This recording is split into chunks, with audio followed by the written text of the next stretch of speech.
Okay, we are at the top of the hour, so we're going to get started. Thanks everyone for joining us today. I'm really excited to be here. This is Russell Rothstein. I'm the founder and CEO of IT Central Station, the leading review site for enterprise technology solutions. I'm here with the dream team, the B2B tech marketing dream team. Three great panelists from California, sunny California today. All starry-eyed and ready to share their tips and advice with us. My co-host here is Holger Schultz. Holger, please introduce yourself. Thank you, Russell. Yes, many of you will know me from the B2B technology marketing community on LinkedIn, which I manage, and I think it's now over 90,000 members. So welcome everyone from the community. And Russell, thanks so much for having me on your webinar. Good. Thank you, Holger. It's been a great partnership with you on this event. So I'd like to do a short introduction of our speakers today, and then we're actually going to go into our discussion. And the topic of today's discussion is using the voice of the customer to empower marketing, to empower, in particular, B2B tech marketing. So we've got a great panelist here from ServiceNow, Wendy Perilli. Wendy, why don't you introduce yourself, say what your role is at ServiceNow, and then I'll go over to the other speakers as well. Yeah, you bet, Russell. So hi, everyone. I'm Wendy Perilli. I am the Senior Director of Global Integrated Programs at ServiceNow. Been there about a year, been a customer of IT Central Station for many years at various organizations. So delighted to be here. Thanks for the invite, Russell. Good. Thanks, Wendy. Our second panelist today is Isaac Rodriguez, joining us from beautiful, sunny Southern California today. So Isaac, please introduce yourself. Thank you, Russell. Thank you, Holger. It's a pleasure to be here. My name is Isaac Rodriguez, and I work for Hewlett Packard Enterprise. I am the global digital marketing strategist for the Internet of Things. Great. Super. Thank you, Isaac, for joining us. Our third panelist today is back in the Bay Area. His name is Rafi Cabeza. Rafi is from VMware. And Rafi, please introduce yourself to the audience. Hey, Russell, thank you for having me. Yes, I'm a Senior Product Marketing Manager at VMware. I work in the Storage and Availability Business Unit. I've been here close to 3 years and mainly running on our new and innovative storage product, Virtual SAN. Great. Super. Thank you, Rafi. Thanks for joining us. So I'm super psyched here. It's going to be a lot of fun. We're going to learn some things as well. I'm looking forward to hearing some good learnings and stories from our panelists. And we're going to have some fun along the way as well.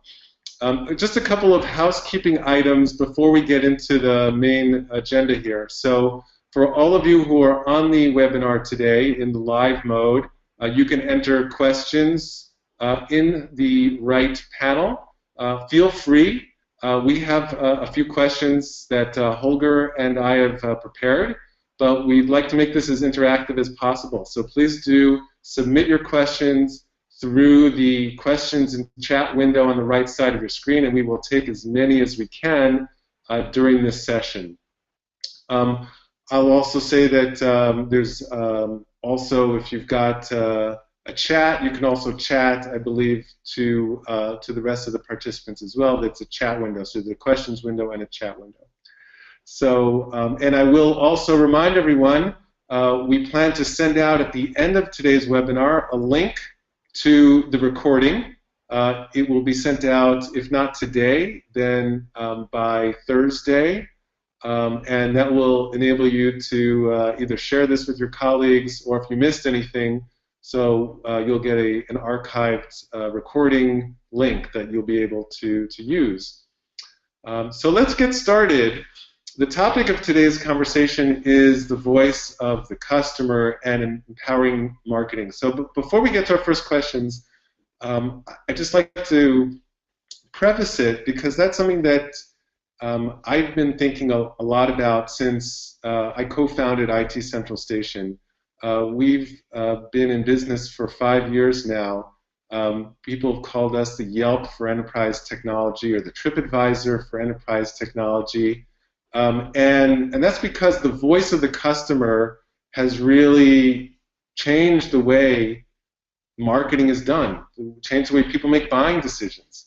That's something that's, when we were thinking of starting IT Central Station 5 years ago, myself, my co-founder, Naftali Marcus, we were saying to ourselves, how is it that the opinions of peers were so influential for things like hotel reservations on trips like TripAdvisor, or for restaurants on Yelp, book reviews on Amazon, so influential as consumers, and how could it be in the B2B world, in the B2B technology world, where buying cycles are so important, they're strategic, they're valuable? How is it that companies are making those kinds of decisions without tapping into their peers, peer experiences, what people already thought and experienced by checking out the market, by doing those evaluations, by already getting those demonstrations, by using those solutions, and to get that neutral third-party opinion from someone who is directly using those solutions is very powerful. So from one side, from the buyer's perspective, the voice of the customer is really powerful. And then obviously as marketers, the voice of the customer is hugely valuable. Not to be trite, but people always say your customers are your best-selling tool. And that's true.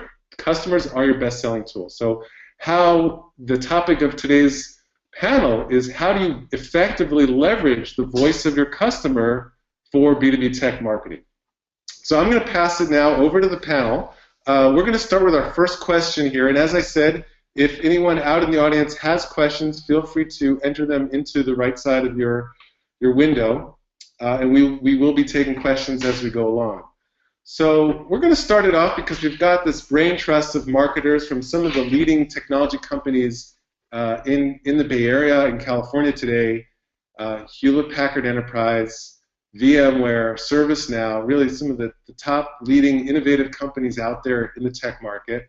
So what are your priorities, your marketing priorities for 2016? If you could share that with us. And then in particular, how do you see voice of the customer as fitting into your marketing priorities for 2016? So we'll start with Wendy. What can you share with us, Wendy? Sure, thanks, Russell. So our marketing priorities, at least from my perspective, because I run the global marketing programs team, is looking at how do we drive demand gen for this year, how do we engage our customers, and how do we drive awareness. And I think all three of those things as a marketing priority require having voice of the customer as a foundational element inside of there, right?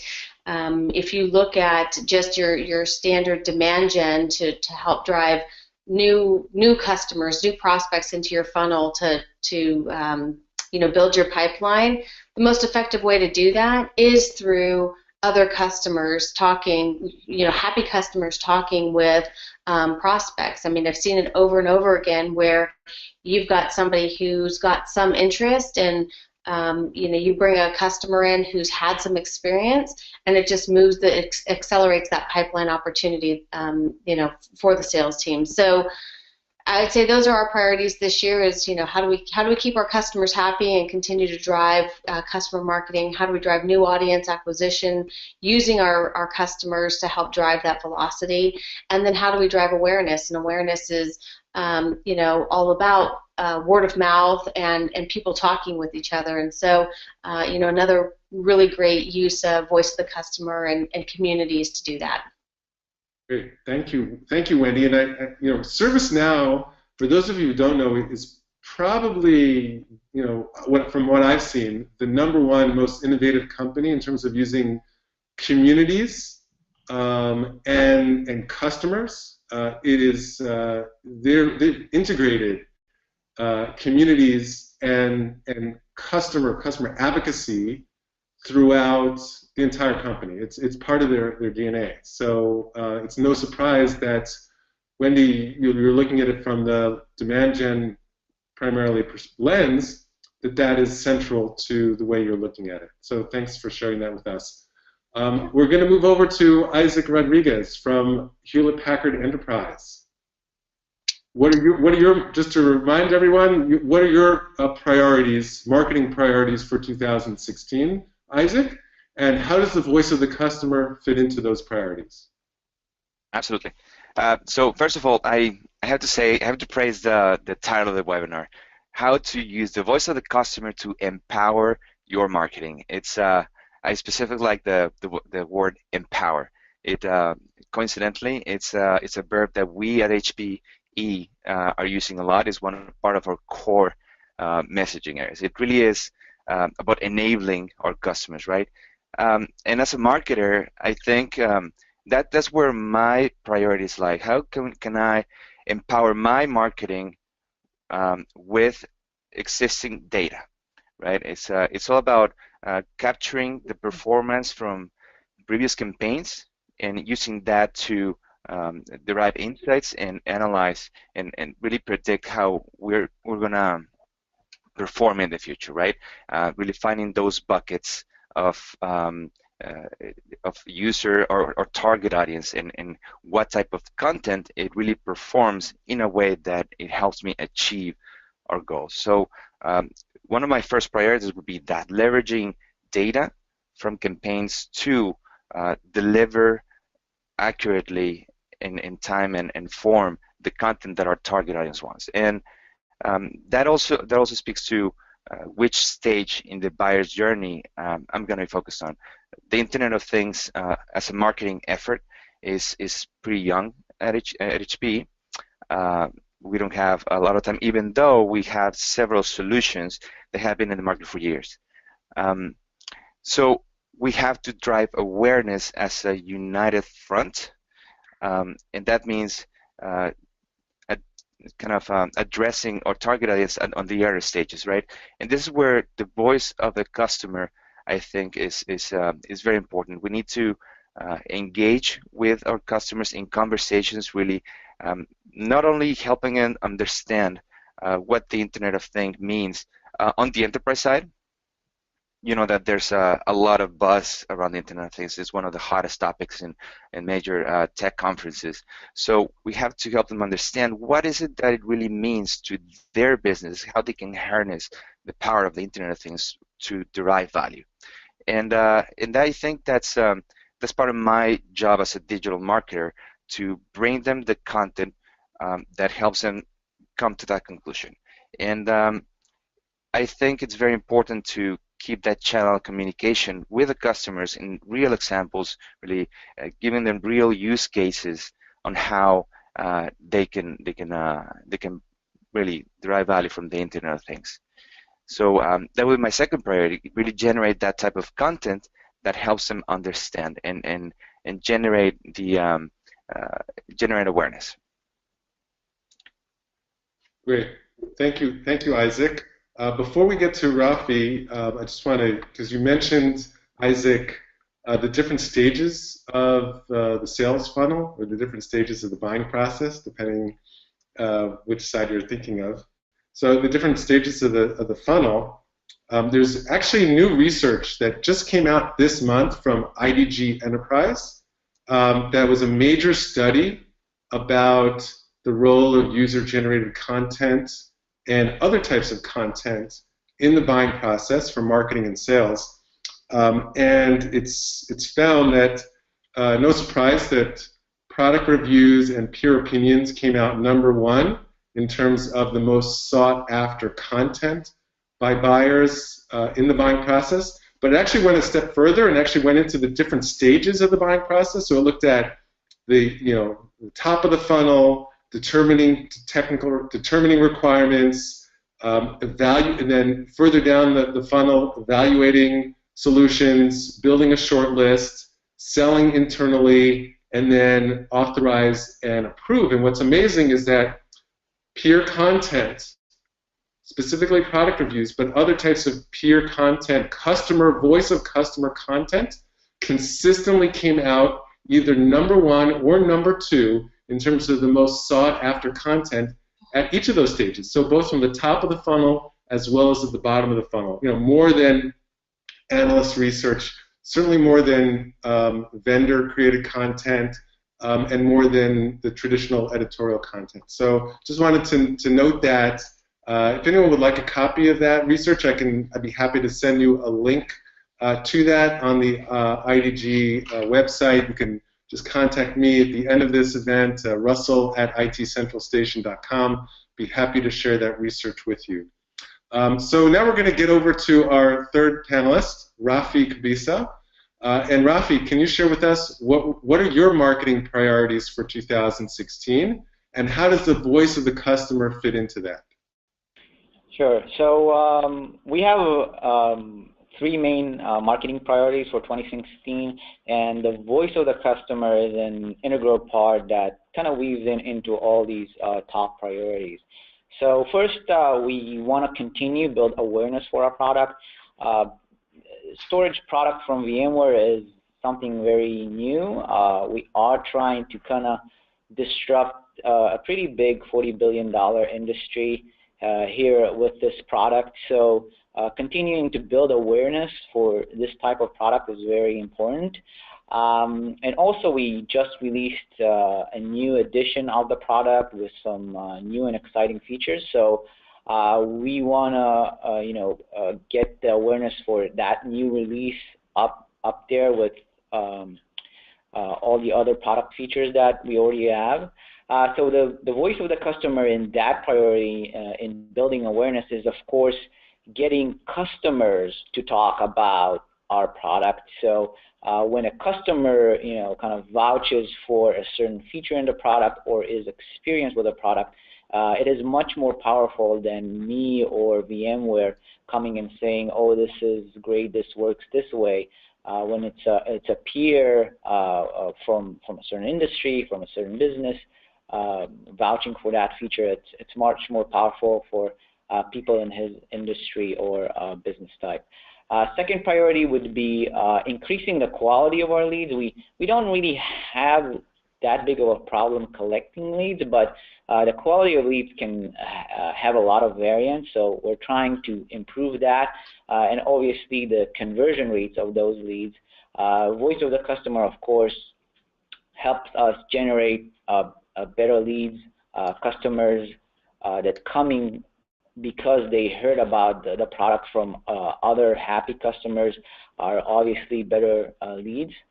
And then third is we want to improve the enablement of our direct sales force as well as our partners. So VMware is very much a partner sales machine, right? Our direct sales force is obviously very important, but we wouldn't be where we are today without our partners helping us, helping get our software products into the hands of customers.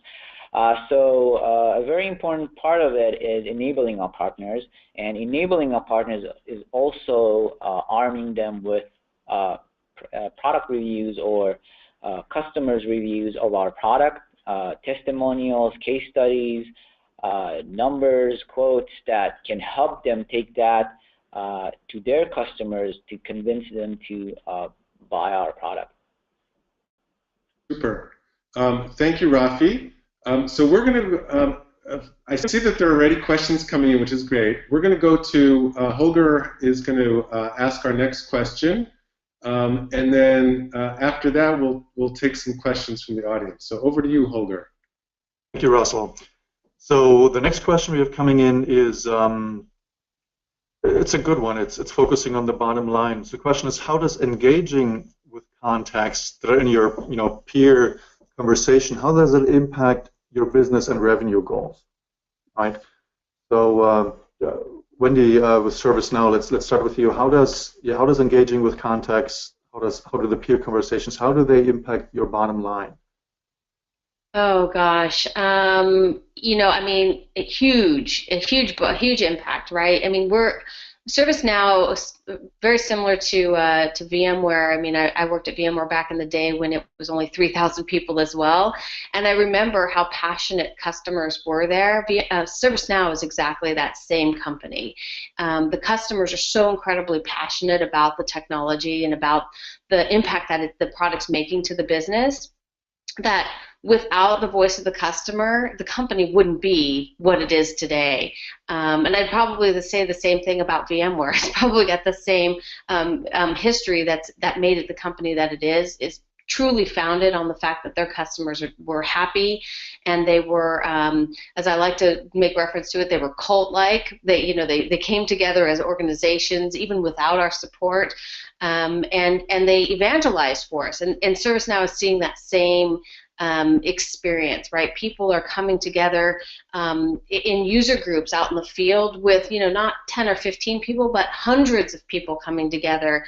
They're activities that aren't driven by the company, but they're driven by the users because they're so passionate and they love the product so much. So, I think cultivating that passion, whether it's in a community, whether it's in a case study, however, whether it's in a review, cultivating that passion is super important to a company like ours, because it is the engine that makes the company go.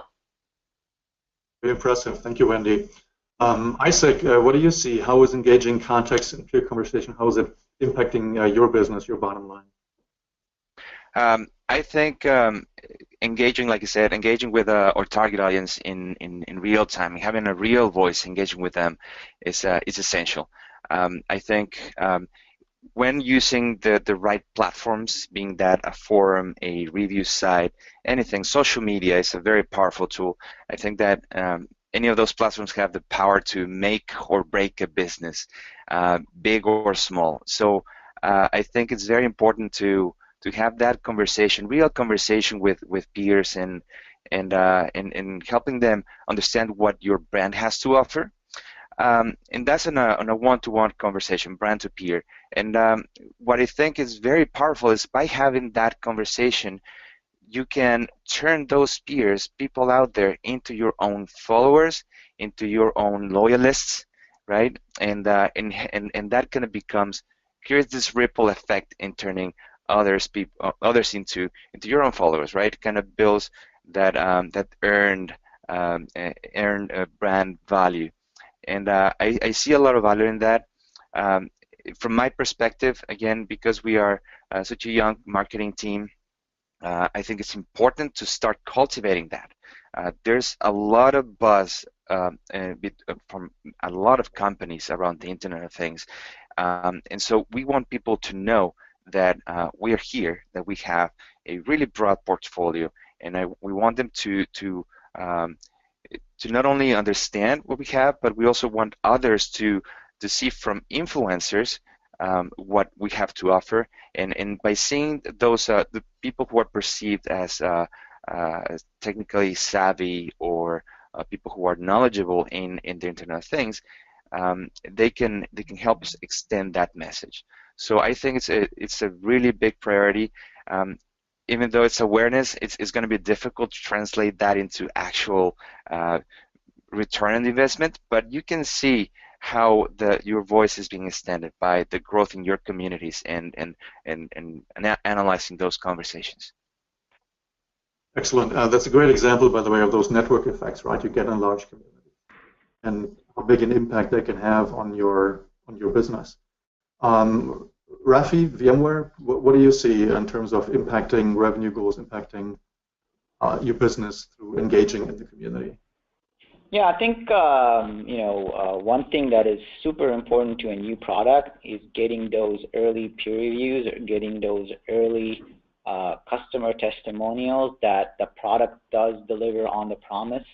One story we had early on was getting Adobe, which was one of our early adopters, to kind of talk about the product, right?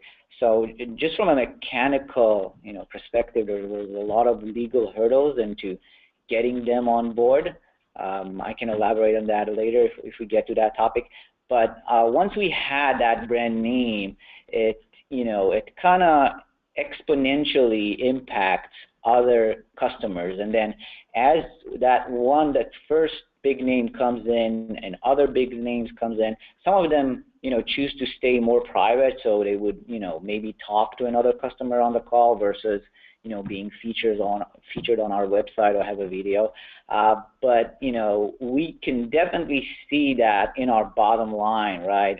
If you look at our recent Q4 results, right, we grew revenues over close to 200% in the Q4, and that percentage growth has been exponentially accelerated the more customers we have and the more testimonials we had.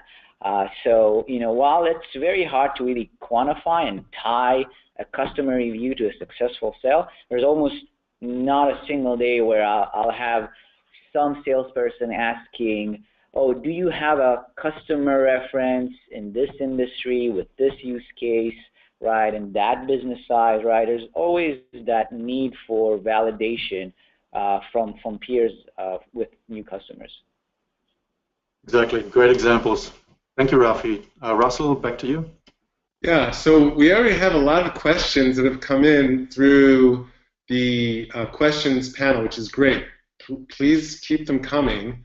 I think we'll already dive into some of those. We have a question from Brian in the audience. He wrote specifically for Rafi, for Rafael. How difficult or easy is it to get customers to contribute validation, product reviews, and or testimonials, especially with newer or updated products?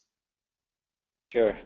The first few customers are probably the toughest to get on board.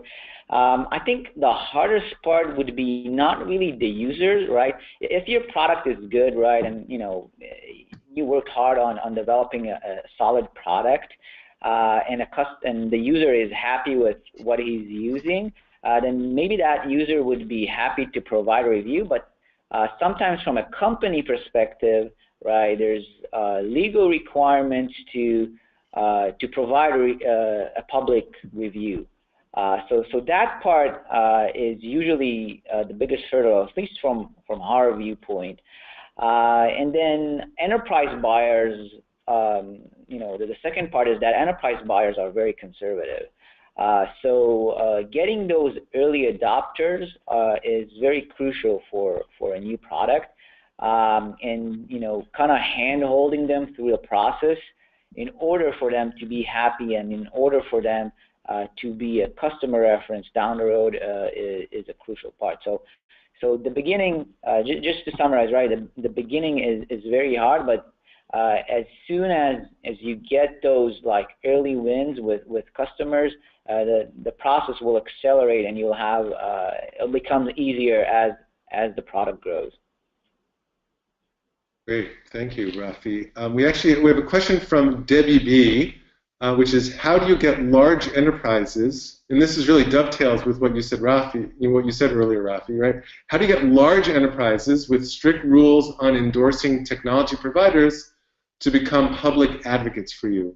So before I open this up to our panel, I'll just comment on that because that's a question we get asked very frequently at IT Central Station. One hand, we're a product review site, but these are not reviews of restaurants. They're not reviews of hotels. Where someone just say the soup was cold, the sheets were dirty. These are in-depth reviews. And in fact, on IT Central Station, all the reviews are balanced. There needs to be pros and cons. They're all validated as real users. So in that kind of environment where it's really important to get trusted content, how do you get large enterprises to contribute that content? So the answer is that they're doing it. Oftentimes, a lot of customers, again, the customers are people, right? So a lot of customers are saying, yeah, I'll provide this review, but this review represents my own opinion. I'm not going to include my company name anywhere in the review. I'm not going to include any confidential information, private information about my company on this review. It's not going to say I work for X. It'll say that I work in this industry. It'll say I work at this size company to give people the context.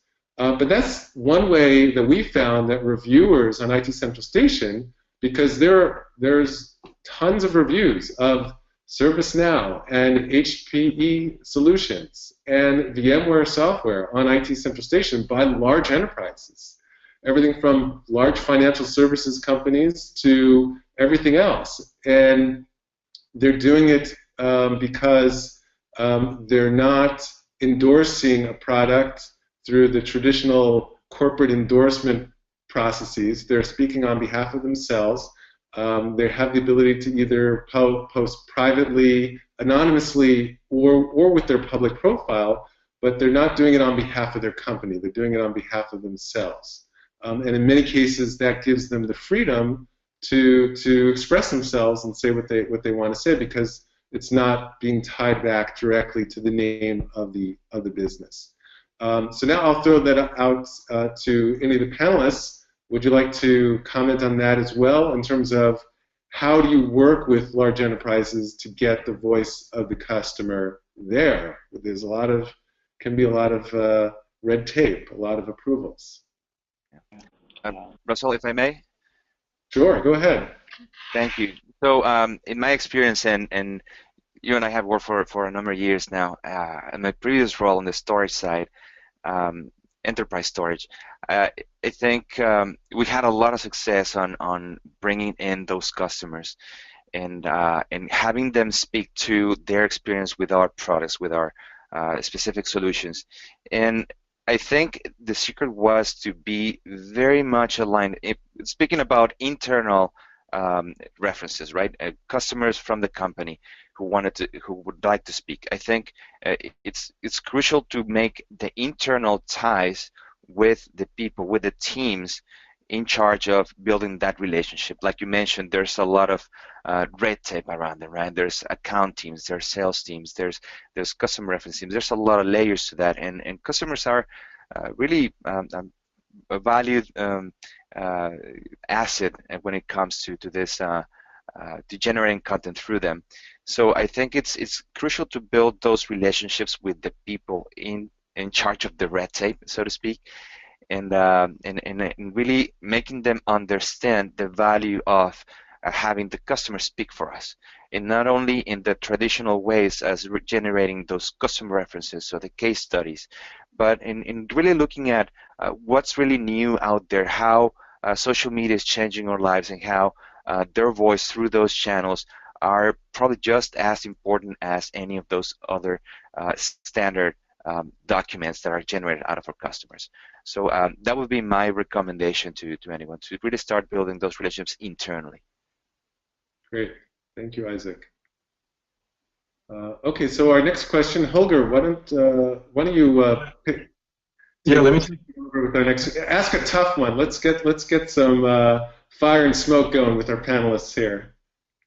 That's right. So the question is, I came across a recent Gartner survey where they claim that buying decisions are now influenced by peers and communities even before they contact the sales teams, and basically taking almost control away from the marketer, right? In this scenario, how do you use the voice of customer to influence buying decisions, considering that it might take away from marketers' definitely perceived control over message? Wendy, what are your thoughts?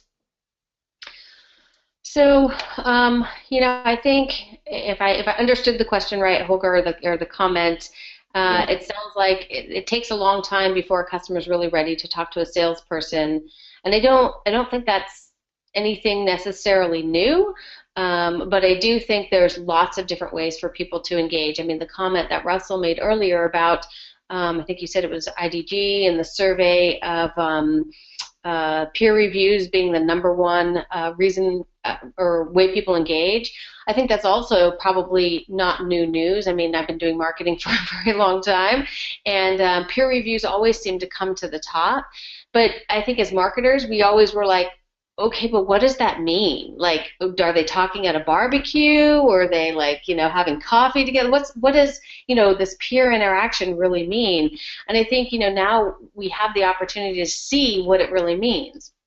We know, just as Isaac mentioned, peer review means everything now, right? It means what they're doing on social media. It means that they're having, conversations at barbecues. But there's so many more ways for people to interact and engage with each other that, going back to your original question, Holger, it's not surprising that they need all of this additional engagement before they're ready to talk to a salesperson, because there's so many new ways for us to educate ourselves. It's not just go research it on the internet.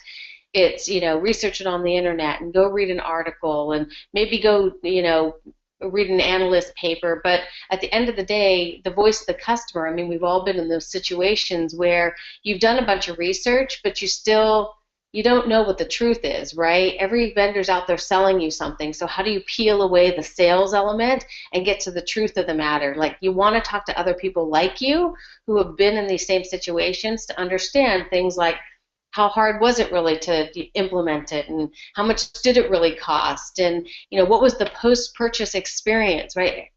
Those are things that you're not going to get that essence unless you talk to somebody who's been in your shoes. So not surprising, Holger. Thank you, Wendy. And I think you hit the nail on the head, which brings me to perhaps the second part of the question.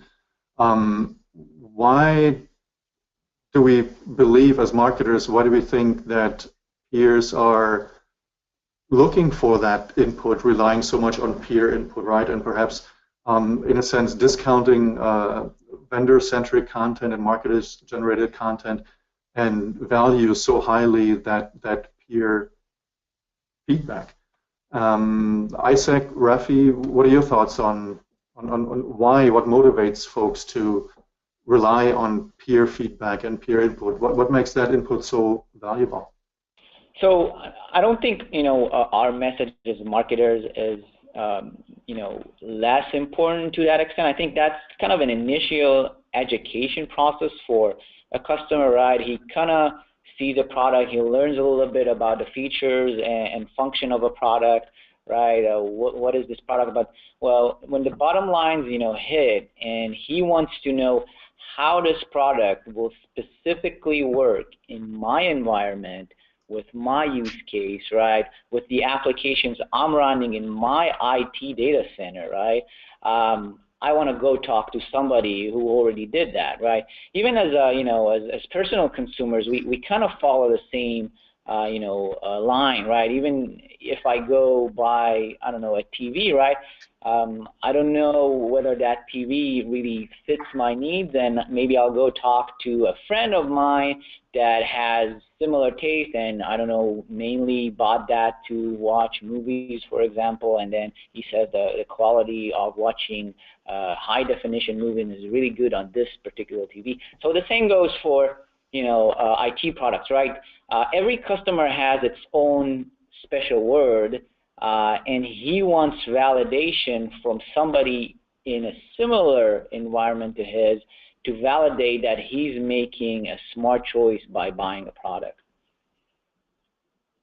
Thank you, Rafi. Great point. I think that peer validation, right, that sort of social proof and trust element plays an important role. Isaac, what are your thoughts? Yeah, I think you're actually right. It's an interesting social phenomena, right? Seeking validation from others, but it's absolutely right. Why wouldn't you trust someone that also has your knowledge and perhaps more experience in something you're looking for? But I think the secret, there's this barrier that kind of prevents people to really give away that knowledge, right? You gotta nudge them a little bit, and that's where it comes to that engagement with your community, having loyalists and on forums, on review sites, on social media, and having that earned brand value can really help you build that relationship and start creating those reviews. I think that will help you break that barrier and bring in more more opinions on your products, good and bad. And again, you gotta it's a cycle, right? You gotta keep engaging with them and bringing them in to write the reviews and nurture them and really and build additional number of reviews. And if you're one of the lucky ones with marketing funding, why not spend some money and sending them a thank you gift, or if you even have an event where you can have customers over, just bring a camera and get them on camera and use that content, right? I think there's a plethora of options to bring in and help customers break that barrier to create reviews. Thank you, Isaac. Russell, over to you. Sure. Thank you, Holger. So just as a housekeeping announcement, we have 5 minutes left in the webinar. So if you'd like to submit any questions, now's your last chance, although we will be happy to follow up afterwards as well. So our next question is from Kevin A. And his question is, how does sales contribute to the voice of the customer? Or maybe sales doesn't contribute to the voice of the customer. So maybe what the panel can do is provide the audience with some advice and tips about the best way to use sales to amplify the voice of the customer for marketing. And sales can be obviously a gatekeeper to get product reviews, right? Those are the ones that can identify the best reviewers for your product, the best customer references, your best customer advocates. But sales, as we know, sometimes has a different agenda, different interests than marketing does. So what's your experiences in the best way of working with sales on voice of the customer and peer reviews? Who wants to take that? Isaac, over to you. I don't want to dominate, but it's just that I feel strongly about it. It's a really good question. I feel strongly about building that relationship again with the people who are in sales and in touch with the customer. I think having sales engage with your target audience in social media, in again all those forums that are available, it's crucial to help them understand, to bring this real voice to your brand. It's a very difficult task because, again, one of the questions that Holger asked is, how do you make sure that your brand and your message doesn't get lost? So there needs to be a lot of coordination. But I think the salespeople, people who are in the field and really engaging with, interfacing with customers, they bring a lot of credibility as well. So I think it's very crucial to have that conversation, close that gap between marketing and sales, and really collaborate on social media. And I'm happy to see this and on my side that sales are seeing it, and people are a little bit more willing to come on board and talk on social media and engage. Right? Sometimes they don't see it anymore as a loss of time. So I think definitely sales plays a very key role in engaging with a customer. Great, thank you, Isaac. And Rafi, if I can put you on the spot here, because if you look at the VMware software reviews, there are a lot of VM software reviews out there, a lot of them on IT Central Station. Obviously, VMware is very active on the customer advocacy, customer reference. So how do you work best with sales to leverage the voice of the customer? Yeah, I think on that aspect specifically, sales and marketing are very much aligned, right? Although we have different agenda, right? Generally speaking, sales people very much need those customer references to close sales in general, right? I need the voice of the customers to kind of spread the message. Here we have a lot of happy customers that help me generate more quality lead, but in the same time, right, when push comes to shove and the salesperson, right, goes into a conversation with a potential customer, I think at least 80% of the time that customer will ask, okay, can you give me a reference? So we kind of align on that, and we always encourage our salespeople to if possible, through a certain deal structure to kind of get a customer to agree to be a public reference that would be very beneficial for both of us. We have, one story. One of our early customers, Oregon State University, right? One of our early adopters, right? We helped them. The salespeople really handhold that early adopter, help them get everything set up, and help them with any problems they had during the deployment process. And that, that one customer generated so much, user content. We had a video with this customer. We had a case study with that customer, and for that reason, the education vertical in our product is really one of the most successful verticals selling. Great. Wendy, is there anything you'd like to add on the topic of working with sales for the voice of the customer? No, I mean, I think the guys have pretty much said, it's the sales reps have that relationship, so leveraging them to understand what is the what is the opportunity in there, what is the story that they can tell, is key, because they're the ones who are going to be able to come back and evangelize back internally to the company for this customer and what their success has been.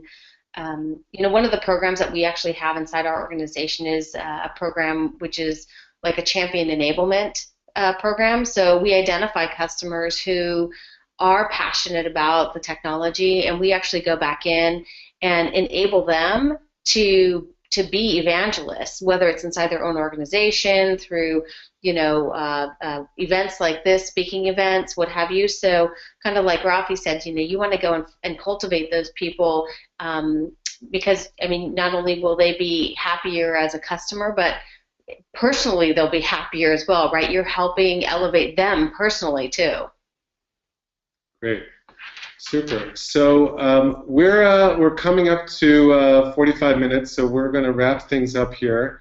I want to thank my co-host Holger for his participation today and for the sponsorship from the LinkedIn B2B Tech Marketing Group. I want to thank our panelists, Wendy Perilli, Isaac Rodriguez, and Rafi Cabeza. Thank you for joining us today. If you'd like to reach me after this event, you can reach me at russell@itcentralstation.com. You're obviously welcome to visit our website, itcentralstation.com, read reviews, and see how people and organizations are leveraging the voice of the customer in the new B2B tech marketing game. So thanks everyone for joining, and we will be sending out an archived recording link to all the participants. Thanks, and have a great day. Thanks, Russell. Thank you. Thanks, everyone.